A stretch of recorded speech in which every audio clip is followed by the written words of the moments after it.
बिस्मिल्लाहिर्रहमानिर्रहीम। अस्सलामु अलैकुम वरहमतुल्लाहि वबरकातुहू। तो जमात अरबी सुवम के तलबा कुरान तर्जमा का सबक जो है वो लेकर के बैठा हूँ। तो उस दिन सूरह तकवीर की चंद आयतों का मुख्तसर तफसीर और तर्जमा जो है वो सरसरी तौर पे बता दिया गया था। और एक आयत आई है, व इज़ल मऊदतु सुइलत बिअय्यि ज़ंबिन कुतिलत। इस आयत के सिलसिले में जो है वो कुछ ज़रूरी बातें आपको बतानी हैं। आगे जाकर के तफसीलात किसी किताब में किसी मौजू पर अहादीस नबविया की रोशनी में आप इनकी तफसीलात जो है वो मालूम करेंगे और बहुत सारी बातें आपको मालूम होगी, जिसको बर्थ कंट्रोल के नाम से आजकल जाना जाता है। मशहूर है कि क़त्अ नस्ल, औलाद को बंद कर देना।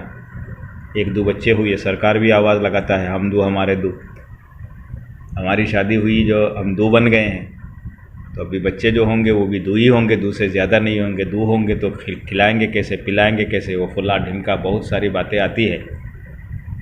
और ये सब बातें जो आ रही है उसके राज जो है, उसके पीछे पस मंज़र जो है वो एकदम आप नकार नहीं सकते उसको। कुछ हालात होंगे, कुछ हालात है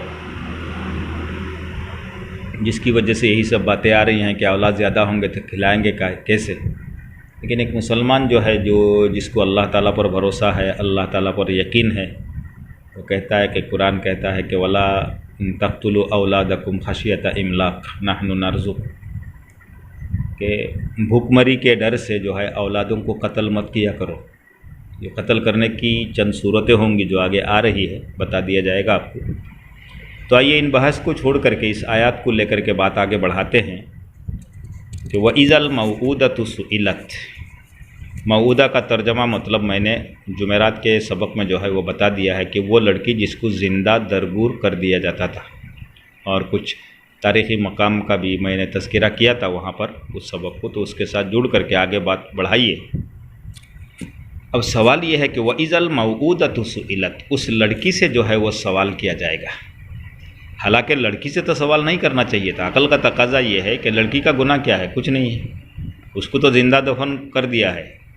तो माँ बाप ने अगर दफन किया है या तो जिसने भी दफन किया है उससे दरियाफ्त करना चाहिए था, उससे पूछना चाहिए था, तो तूने क्यों जो है उसको कत्ल किया।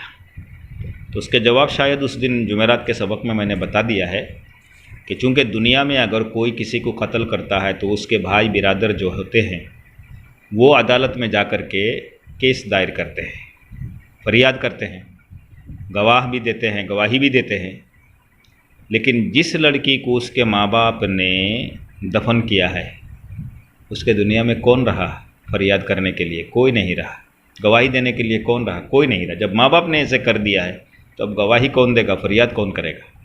तो इस वजह से कुरान में ये बताया गया है कि उस लड़की से पूछा जाएगा कि बता बिअय्यि ज़ंबिन कुतिलत, तुझे किस गुनाह के बदले में कत्ल किया है। तो वो लड़की बताएगी कि मेरे माँ बाप ने शर्म के मारे, शर्म की वजह से कि दूसरों के सामने उनका सर झुक जाएगा। अरे लड़की को लड़की की तरह बना करके देखो ना, शर्म के मारे जो है वो सर झुकेगा नहीं बल्कि सीना तान के चल पाओगे, सर ऊंचा होगा, सरबुलंदी होगी। अगर लड़की को लड़की की हैसियत से पाला जाए, पूछा जाए, उसको तालीम दी जाए, दुनियावी तालीम, उखरवी तालीम, हर किस्म के तालीमात से सजाया जाए, तो फिर दूसरों के सामने जो है वो सर झुकना नहीं पड़ेगा बल्कि सर बुलंद होगा। तो ये लड़की कहेगी कि मुझे बस सिर्फ लड़की होने की वजह से मुझे ज़िंदा दरगूर कर दिया गया है। तो एक बात तो ये हो गई। दूसरी बात ये है कि लड़की को दफन करने का एक होता है कि उसको जन्म के बाद, पैदाइश के बाद जो है ले जा करके पहले ज़माने में दफन कर देते थे, एक तरीका ये है। आजकल का तरीका तो और सिस्टम अलग हो गया है। कई तरीके होते हैं। एक होता है नसबंदी। खासा शब्द दिया हইলে খোয়াইব আর কি, ছাগল গরু জেলা খসি দেই, ওলা কিছু সিস্টেম আছে আর কি, বেটাইন তোরে খসি দেওয়া হয়। निजर बशाय हुई यार, लोग खस्सी हो जाते हैं ताकि और आगे जा कर के वो लड़के पैदा ना हो। एक तरीका ये होता है। बच्चा पैदा ना होने के लिए आजकल मार्केट में बहुत सारे गोलियां जो है वो दवाइयाँ मिलती है, औरतों को खिलाया जाता है। पता नहीं किस सिस्टम से खिलाते हैं, वो जो खिलाने वाले ही जानते हैं, लेकिन दवाइयाँ है, मुझे सबको मालूम है। दवाइयाँ खिला देते हैं, बच्चा पैदा नहीं होते। उसी तरीके से एक सिस्टम होता है कॉपर्टी, जहाँ तक मैंने देखा पढ़ा अखबारों में, और इस तरह के मज़ामिन मैंने पढ़ा है, अखबारों में लिखते हैं, पत्रिकात लिखे बिला विभिन्न किताबों तो हुआ जाए। कॉपर्टी होता है, वो एक मतलब सिस्टम होता है जो औरतों की शरहगाह में उसको फिट कर दिया जाता है ताकि मुजामियात के वक्त शौहर और बीवी के मिलने की वजह से जो मनी जो निकलता है, और मनी से अल्लाह ताला जो है वो बच्चे पैदा करते हैं, औलाद पैदा करते हैं, वो मनी जो है वो बच्चादान जो होता है जिसमें बच्चा बनते हैं, उस बच्चादान में जो है वो दाखिल नहीं होता है मनी। एक सिस्टम ये भी होता है। उसके अलावा और भी तरीक़ा है, जहाँ तक मालूम है, मैं जानता हूँ, मैं बताए दे रहा हूँ, ये सब शर्मिंदगी की बात नहीं है, ये सब है। एक वो होता है कि मर्द के आलाए तनासुल में एक रबर का आता है गुब्बारा जैसा, जिसको निरोध कहा जाता है। तो वो मनी निकलने के बाद जो है वो बहुत पतला टाइप का होता है। तो ये जो है मनी उसके अंदर रह जाता है, फिर मुजामियत के बाद उसको खोल कर बाहर फेंक देते हैं। तो मुख्तलिफ़ तरीके जो है वो औलाद क़त्अ नस्ल के लिए, यानी औलाद पैदा ना होने के लिए इख्तियार किया जाता है। शरीयत की नज़र में वो कैसा है, वो क्या है, ये देखने वाली बात है। तो उसके लिए थोड़ी सी तफसीलात आपको समझनी होगी। पहली बात यह है कि बच्चा को ज़िंदा दफन कर देना या कत्ल कर देना सख्त गुनाह कबीरा है और जुल्म अज़ीम है। एक वो होता है, एक तरीक़ा मशहूर राइज है आजकल, बच्चा पेट में चला गया बच्चादान में, तो 1-1.5 महीना के बाद जब औरतों का हैज़ जो है वो बच्चादानी में वो मनी चले जाने के बाद जब बच्चा तो हैज़ बंद हो जाता है, तो इससे पता चलता है कि औरत जो है वो हामिला हो गई। फिर आजकल जो है वो अल्ट्रासाउंड और फला ढिमका ये सब करा करके लोग मालूम करते हैं कि औरत जो है वो हामिला गर्भवती हो, इसने नहीं, तो इस्कात करा देते हैं, जिसको हमारी ज़ुबान में क्या कहते हैं, एक लफ्ज़ कहीं सुना था, भूल रहा हूँ इसका इस वक्त, जिसको इस्कात कहा जाता है अरबी में। यानी बच्चादानी को वॉश करके, हाँ वॉश करके साफ़ करा देना, निकाल करके वो मनी बाहर फेंक देते हैं। ये भी तरीका होता है, पता नहीं लोग कैसे करते हैं ये सब, अल्लाह जाने। तो इस तरीके से हमल को जो है वो नष्ट कर देना, ख़राब कर देना। तो इस सिलसिले में बात यह है कि 4 माह के बाद, चूँकि 4 महीने के बाद जब हमल हो जाता है, तो 4 महीने के बाद इस हमल के अंदर अल्लाह ताला जो है इस गोश्त के टुकड़े में जो है वो रूह फूंक देते हैं। तो 4 महीने के बाद, अगर औरत हामिला होने के 4 महीने के बाद रूह फूंकने के बाद अगर कोई इस्कात कराता है तो ये भी ज़िंदा दरगुर मौऊदा के हुक्म में चला जाएगा। बिल्कुल जिस तरह से एक जानदार, एक आदमी को, एक बच्चा को दफन करना, कत्ल करना, मार देना जितना बड़ा गुनाह है अज़ीम है, जुल्म अज़ीम है, माँ के पेट में बच्चादान में 4 महीने के बाद रूह डाल देने के बाद उस हमल को गिरा देना, वश करके निकाल देना, या किसी तरीके से टेबलेट वगैरह के ज़रिए से उसको नष्ट कर देना, बर्बाद कर देना, ये भी उसी के ज़ुमरे में आ जाएगा। इतना बड़ा गुनाह हो जाएगा, क्योंकि ये हमल में जो है वो रूह पड़ जाती है, रूह पड़ने के बाद उसको नष्ट करना, बर्बाद करना जो है वो कत्ल करने के हुक्म के बराबर होता है। तो इस सिलसिले में जो है एक मसला ज़रूरी है, इस मसला को जो है समझ लीजिए आप। कोई ऐसी सूरत इख्तियार करना जिससे हमल करार ना पाए, जैसा कि मैंने अभी बतलाया कि एकदम पूरी ज़िंदगी के लिए मर्द जो है वो खस्सी बन जाता है, सागोल खुशी दिन मानुष खुशी हो जाए नजर। तो ज़िंदगी के लिए यानी कतई नस्ल जो है उसको बंद करने के लिए और ज़ब्त तौलीद के नाम से सैकड़ों सूरतें हैं जो राइज है, उसको नबी करीम सल्लल्लाहु अलैहि वसल्लम ने वाद ख़फ़ी फरमाया है कि ये भी जो है वो मऊदा यानी ख़फ़ी थोड़ा सा हल्का गुनाह है।